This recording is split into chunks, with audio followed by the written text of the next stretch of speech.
Pronti? 1, 2, 3. Valido il segnale, vediamo chi riesce a sfilare. Il numero 3, Costante Jet, che va a condurre nei confronti di Ciliberti.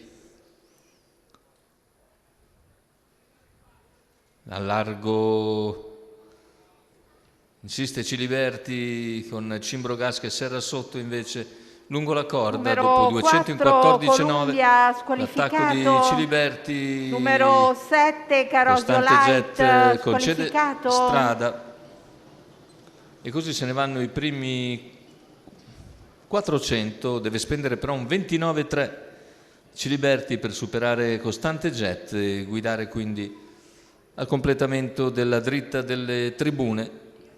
Più indietro Cimbrogas precede il resto del gruppo.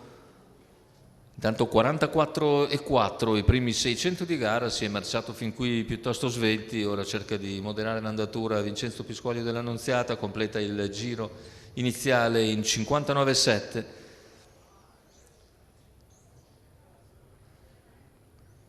Cavalli sulla piegata all'esterno, per una sposta per un attimo anche Costante Jet, poi è Cluny dei Greppi che progredisce e avanza seguita nell'azione da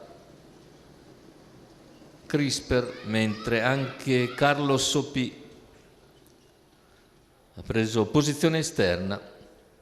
Non c'è più Columbia ovviamente.